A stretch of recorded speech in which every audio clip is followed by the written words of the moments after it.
My roommate from college recently texted me and said, "Hey Emmy, remember in college when I used to eat Kraft mac and cheese from the box every single day?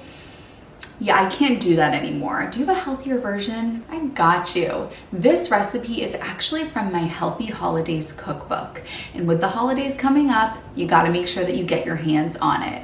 And if you watch this video all the way through until the end, at the end, I'm actually going to give you a discount code so that you can get a little discount on it. In that recipe book, there's also a pecan pie, a pumpkin pie, my stuffing recipe, my world famous butternut squash risotto is in that cookbook. That is one of my favorite recipes of all time. So you gotta get your hands on it. What are you waiting for?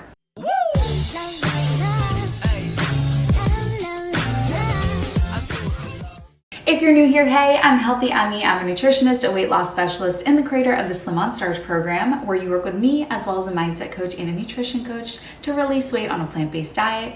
If you're interested in doing that, click the link in the down bar. Today's mac and cheese casserole is low-fat, vegan, oil-free, doesn't even have any cheese in it. It is a perfect thing to serve for your family. Cook it on Sundays, put it in the fridge, go get some during the week. And what's great as well is that you can customize this based on what your health needs are. So the recipe that I'm going to show you is definitely the healthiest version of the recipe, but you can also substitute the soy milk for coconut milk, for example, to make it a little bit richer. Or you could add some breadcrumbs on top if you have, you're in weight maintenance or you're making this for other people. So there's certainly some adjustments that can be made here. Our ingredients today are going to be 4 cups of soy milk. You could replace some of this with coconut milk if you wanted it to be a little bit more creamy.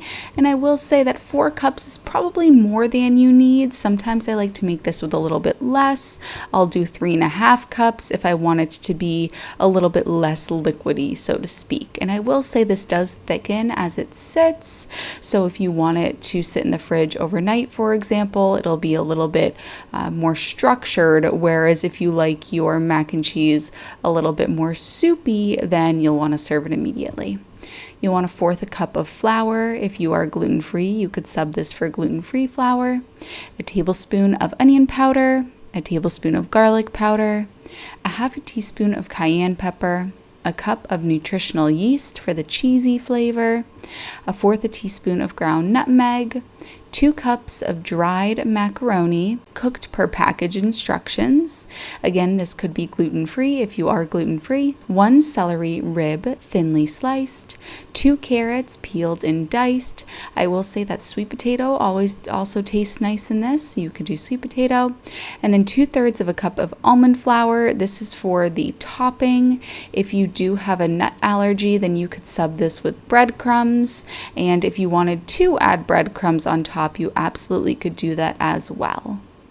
First, we're going to preheat the oven to 400 degrees Fahrenheit. Then for the dry ingredients, we're going to combine the flour, onion powder, garlic powder,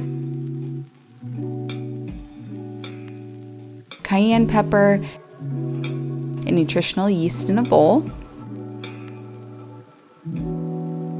If you're making this for others, you may want to add salt. Personally, none of the ingredients that I have used in this cookbook have salt in them, but of course, add salt to taste if you desire.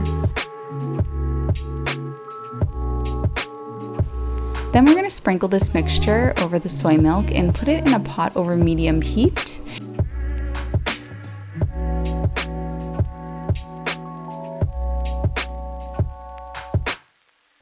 And we're going to whisk it until it has thickened, and feel free to add some cornstarch as well to help it thicken up a little bit more. Once it's thickened, you can turn off the heat and set it aside. Then we're going to combine the cooked macaroni, celery, and carrots in a casserole dish.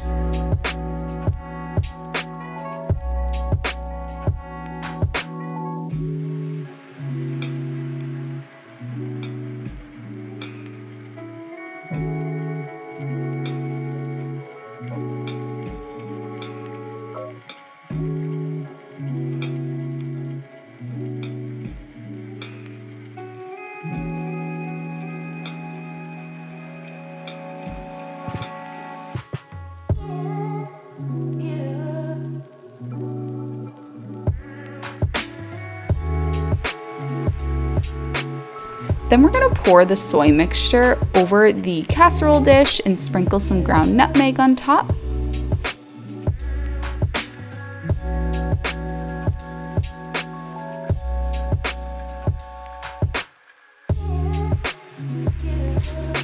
Then you're going to sprinkle the almond flour on top of the mixture. Feel free to add some breadcrumbs here as well. Now we're going to bake it for about 20 minutes until the top has turned golden brown.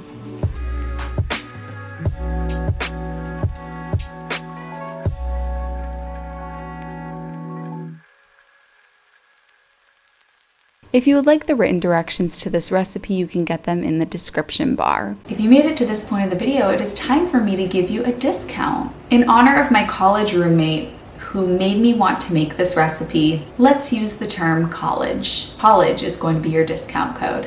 I'm so proud of you for watching this video and for making this step in your health journey. I love you, honeys, and we'll see you in my next video.